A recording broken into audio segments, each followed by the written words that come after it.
Hey YouTube, welcome back to Universe X, and today is November 9th, exactly 1 month after the release of Set 11 for Million Bloodlines. So naturally, today's topic is news on Set 12.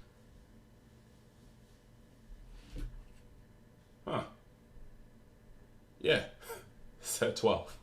But really though, it does seem kind of fast. I mean, just exactly a month ago we got Set 11. Next week we're getting Draft Box 6. I believe a week after that we're getting the expansion packs, both 14 and 15. And then this isn't slated until, I believe, January. However, we're starting to get that, distributor news, how they have the descriptions and whatnot, and that's cool too. But we can dive directly into this. And before people get up in a bunch, I'm not crapping on Bandai, for releasing this fast. I do think the schedule is fast, but if you love this game, like I do, like many of you watching do, we have to support, because at a time like this, especially when tournament venues are having a harder time, happening, bigger events, they're non-existent, we have to do what we can to support our game, otherwise it'll die during this pandemic. So even if it does seem fast, even if the secondary market can be out of control for, literally no events happening, do your part to buy from stores, buy from your game stores, your card stores, buy from them, make sure you buy your stuff from online, just buy the product, not secondhand if you can. I mean, I know singles are life, but like I said, you want to keep this game alive, you got to put back into it when they need it the most. So that's my PSA. It is what it is. That being said, let me read this this little blurb about what's going on here, and after I read that, we can talk a little more about the set. So here we go. Unison Warrior Series Set 3. The rejuvenated enemy force strikes back. Mekigabora from the Dark Empire and many more iconic characters come back with rejuvenated. In quotes, actually. I'll put it up on the screen. You can read it too. With the gathering of all 7 Shadow Dragons, Omega Shinron finally makes its appearance. When they come back stronger. Yes. Now, characters who have rejuvenated join the game along with the new skill Rejuvenation, bringing the battle to a next level. Unison Warrior 3 will introduce more characters from the Dragon Ball universe, starting with the main characters of the Unison Warrior series, the Shadow Dragons. Nova, Rage, and Oceanus make their first appearance. Combining cards from UW 1 through 3, all the pieces you need for the Mighty Shadow Dragons deck are ready. Cards from the previous sets will be needed, so sales will continue to flow. Basically, they're just interlocking different sets because, buying old sets to make new decks is cool, marketing. But, yeah, that's pretty cool. So the long-awaited Turles and Turles Zeno join the battle. Okay, I don't really know about long-awaited. I don't know about you, but I don't care about Turles at all. But it is what it is. So he's gonna be coming to battle, and this is a powerful pre-constructed deck for comeback players here. This deck is a perfect set to kickstart your comeback. Designed powerful enough so it can be immediately used in tournaments. It also can be reinforced by combining UW 1, 2, and 3 cards. For the first time in DBS card game history, an all-foil version of the deck that the players have been waiting for. A deck you can't miss. Okay, so we have a lot of things to say here, all right? And we're gonna go down in order. So first and foremost, let's talk about the battle skill Rejuvenated, because I think this keyword I can shed some light on, or at least try to speculate. For those who didn't talk to me way back when, before Set 3 came out, before that expansion pack with Matt Sand and Trunks came out, I had a pretty good spot on theory, and some of my closest friends who I was talking to at the time, they could definitely back me up on this one. I pretty much called Overrealm. The moment they talked about Overrealm being Dragon Ball Hero cards, pretty much nailed it. The way I thought about it is, your deck, right, is your deck is your library. You know what I'm saying? It's things in your arsenal. Now, the future, pretty much. Your graveyard, your drop area, is the past, cards you've already played. Now, what do the Xeno police pretty much do in Xenoverse? They enter your timeline, usually in the past, to affect the present. They come into the past, they do their business, and they hop out. So I already was like, I think it's gonna have something to do with the graveyard. Now I didn't know it would remove the entire graveyard, but I thought it would have something to do with the graveyard, an effect on the field, and I even called it they would not be permanent cards. Like they dip out maybe by end of turn. And it was pretty freaking spot on because it just seemed very thematic. If there's one thing that Dragon Ball Super does, they're very flavorful. They like to keep their thematic card effects. So I fully assume that affecting the past or altering the past, your drop area, to affect the present, your board, and then dipping back out into the time stream, that was going to be very overwhelmed. And it turned out to be exactly that. So looking at Rejuvenated, right? They said that Mechikabura is coming back from the Dark Empire, okay? To be rejuvenated. Now, I'm going to put some images up on the screen. Mechikabura is an old fart, alright? But he uses the Dark Dragon Balls to wish for his eternal youth. Well, wish for his youth back, bringing him back to his Demon King form. So the way I see this, if that's a template to go off of, if Mechikabura is maybe going to have a leader where he's old on the front side but flips to his demon form on the back side, maybe have some cards that do the same thing, I think that we kind of have a cool template to look at this from. Now, looking at that, I do think that since Mechikabura is going back to a previous form, maybe that would mean that the drop area, which is your past, would have the card in it, you know what I mean? So I'm thinking maybe you can have like a card, the boss card, the evolve target, the rejuvenate target in the grave, and it could come out, you know, on top of the battle card you have. Or maybe we get finally an extra deck-like function where you have your rejuvenate cards outside of the game and they come through. I'm not sure if this game will do that because it's kind of weird. It's like extra resources, extra slots in deck essentially is what it amounts to.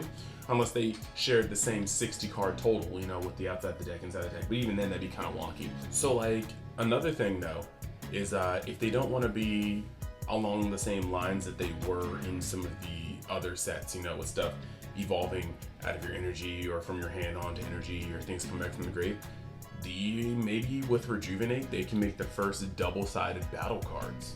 Just like how leaders can awaken to push their next form of power.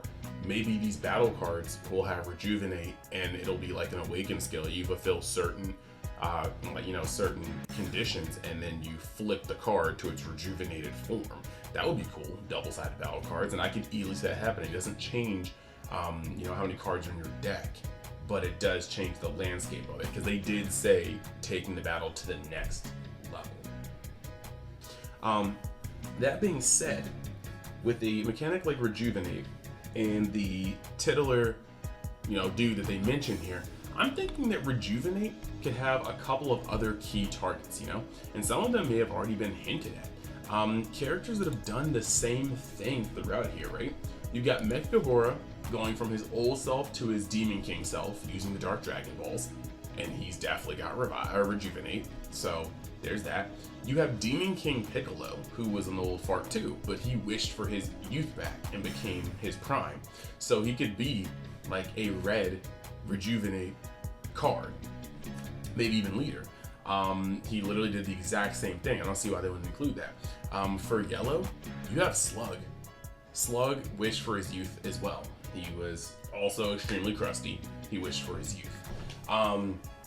Now some interesting things you could also bring up, because there's got to be a Goku in some color. GT Goku was wished back to a kid from an adult stage. And so that could very well be a theme. You always have a Goku somewhere. Goku could be another Rejuvenate, but what if instead of going from his adult form to his kid form, maybe the card is a kid form, but you can use the Rejuvenate mechanic to go to Super Saiyan 4. I mean, against the Omega Shinron battle, he did go from his kid form back to Super Saiyan 4 by taking the powers of the Saiyans around him. So if they're going to use things like Dragon Ball cards to use Rejuvenate, Dark Dragon Ball cards to use Rejuvenate, maybe they can have Saiyan cards that use Rejuvenate. Maybe the battle card on the field has to have a certain couple cards from your hand or from the grave to rejuvenate from grave. Who knows? So then another interesting thing is Sin. While he doesn't wish for eternal youth, Sin was getting the monkey piss like smacked out of him before he ended up eating all the Dragon Balls and turning into Omega. So if we get a Sin Shinron that eats up all of the Dragon Balls and becomes Omega, that could definitely be part of the Rejuvenate mechanic. Now, I don't think they'll have this in the pack because it's really, really far off, but Moro also wishes for his youth back. So Moro could definitely be a Rejuvenate leader or Rejuvenate mechanic down the line. So these are all just little options, but I definitely feel like those could be prime candidates for cards with Rejuvenate on them. Mecha Gabora, definitely Sin Shinron going into Omega Shinron. Demon King Piccolo, Slug, maybe GT Goku, somewhere down the line, Moro. I'm calling it now. If it ever happens, I'm putting this video right on blast. So, yeah. Then, we've got, looking into this, we've also got the next part, okay? You got the fact that Shadow Dragons will finally be getting the last 3 dragons. You've got Nova, Rage, Oceanus, and Omega is finally coming. So this is going to be really, really real. The deck is going to be at its most powerful. It's going to have all of its tools. And so we're going to start seeing that like crop up. Now, the only thing though is right now, because of the graveyard manipulation and the onboard warping, Sin Shinron naturally gets eaten by Dark Broly. So I'm interested to see how this set is going to change that and make sure that they don't auto lose to that deck for the most part. That being said, very, very excited. If you're a Sin Shinron player, then you are going to be very happy to see these cards, and your cycle will finally be complete. So, fingers crossed it goes to putting yellow back on the map, because yellow's kind of in a weird spot right now. Now, moving from there, you have got Turles and Turles Zeno. It's kind of weird. I'm not sure if they're going to give Turles Rejuvenation. He wasn't exactly at a loss when he took that fruit. I'm not sure how I feel about it. That's a really wild card. It's clearly going to be black because of the Zeno. Would it be cool if they split the colors? Like the Turles cards were like blue, but like the Turles Zeno cards were black and they had synergy. That would be really cool. It would kind of do some really cool things. Or maybe they make Zeno Turles black or blue as well, and that would be cool as well. I mean, it's a really big toss-up. I can't really tell where that one's going. However, the pre-constructed deck kind of scares me because they're saying it's like a very powerful deck that can be used in tournaments. Well, Veginx was powerful enough to essentially be used in tournaments with a couple promos, and Veginx was the scourge of a format. It just stole games out of nowhere. It took very little input, and it just blew people away. So I'm kind of wondering how this deck's gonna be. Won't even lie, it scares me a little bit. So I hope the deck's not too powerful, because that would be disgusting if a starter deck just completely puts a meta deck onto the table. But I'm also kind of sad because they didn't even hint at what it's going to be. So if the placeholder art is any particular indicator, we're gonna get Gogeta, okay? They already put Gogeta in blue, this particular Gogeta. I mean, they've already put Gogeta BR in red, but you know how Bandai is, you know? And they put Gogeta in, I believe they put Gogeta in yellow too. They definitely put this Gogeta in yellow. But you know how Bandai is. And so, since it's in the same block, they very well just put more yellow Gogeta support. That would be cool. I would bet Turles is black or blue.